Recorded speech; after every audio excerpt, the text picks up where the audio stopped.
The Galactic Academy prided itself on fairness and equality across all species. At least that was the official stance. In reality, the non-human faculty members had grown increasingly concerned about the recent influx of human students.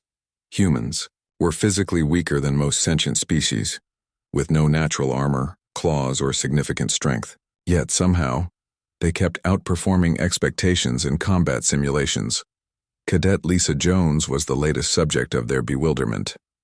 The human should not have passed the preliminary combat assessments, Admiral Vore rumbled, his scaled brow furrowing as he addressed the Academy board. Their species lacks the physical attributes necessary for battlefield success. Professor Trell nodded in agreement, her four eyes blinking in sequence. Perhaps there was an error in the simulation parameters. Commander Dax leaned forward, mandibles clicking thoughtfully. I propose a specialized test, one specifically calibrated to demonstrate the human's limitations. The board unanimously approved. Lisa stood at attention outside the simulation chamber, her academy uniform crisp despite the early hour. At 19 years old, she was the youngest human ever accepted to the Galactic Military Academy, and she could feel the weight of representing her entire species. The other cadets gave her a wide berth in the corridors, some from curiosity, most from barely concealed disdain. A tall, blue-skinned instructor approached. Cadet Jones, you have been selected for an advanced combat assessment. Lisa nodded, face neutral despite her surprise. Yes, sir. You will enter the simulation chamber alone. The parameters are classified. Your objective is simple: survive for 15 minutes or neutralize all threats. Her heart raced, but her voice remained steady. Understood, sir. Weapon selection is inside. Good luck, Cadet. The way he said it made clear he didn't expect her to succeed. The massive doors slid open, revealing the gleaming white interior of the simulation chamber. Lisa stepped inside and the doors sealed behind her with a pneumatic hiss. In the observation room, 7 faculty members from 6 different species gathered around the monitors. Admiral Vore activated the communication system. Cadet Jones, this is a Level 8 combat simulation. You will face multiple opponents with superior strength and advanced weaponry. The simulation begins in 30 seconds. Acknowledged, Lisa replied, examining the weapons rack that had materialized before her. Plasma rifles, gravity blades, shield generators, all standard Academy equipment. What weapon do you think she'll choose? Professor Trell asked. Humans typically favor ranged weapons to compensate for their physical weakness, Commander Dax replied. But Lisa walked past the weapons rack without selecting anything. Is she forfeiting? Trell sounded genuinely confused. Admiral Vore leaned forward. Cadet Jones, you have failed to select a weapon. Do you understand the parameters of this exercise? Yes, Admiral, Lisa replied calmly. I understand perfectly. The simulation began. The White Room transformed into a derelict space station. Warning lights flashed, casting eerie red shadows across the corridor. Lisa's combat suit materialized around her, standard Academy issue with no enhancements. The first opponent appeared, a hulking reptilian soldier, armed with dual plasma cutters. Lisa didn't run. She didn't fight.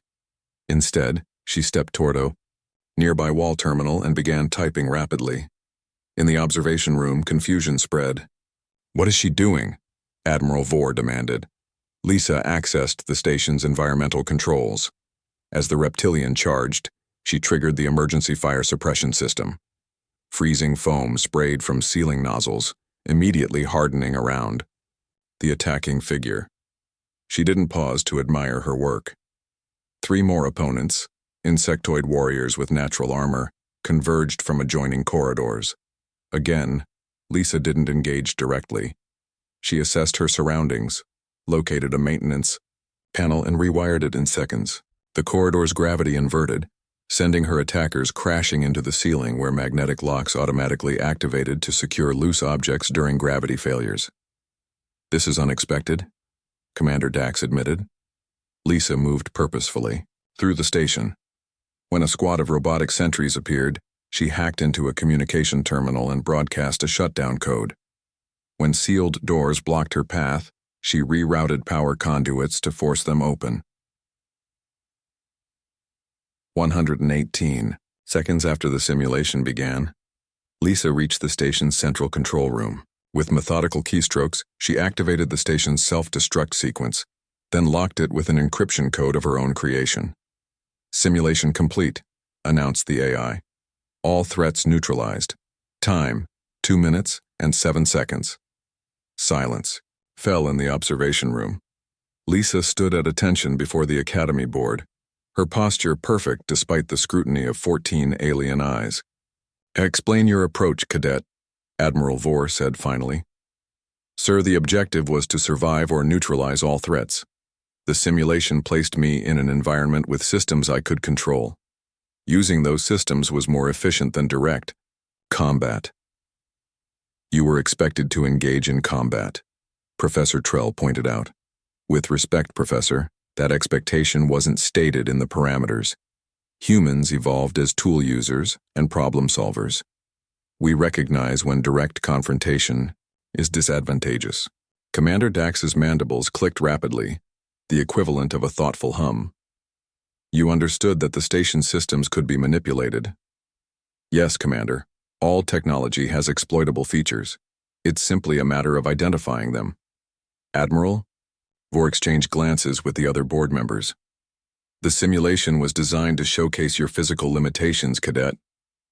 Lisa allowed herself a small smile. "And instead it showcased our strengths. Humans don't need natural weapons when we can turn any environment into one." The board dismissed her shortly after. As she left, she heard them arguing about whether to classify her performance as a failure or a remarkable success. 3 days later, Lisa was promoted to squad leader, the first human to achieve the rank in her year. The Academy curriculum was quietly updated to include a new course, Adaptive Environmental Strategy. And in the years that followed, when new alien species joined the Galactic Alliance and expressed doubts about humans' capability as warriors, veterans would smile knowingly and suggest they watch the archived footage of a certain simulation, the one where a human cadet triumphed in 2 minutes without ever drawing a weapon. After all, the most dangerous species in the galaxy weren't those with the sharpest claws or the strongest muscles. They were the ones who could turn your own world against you with nothing but their minds.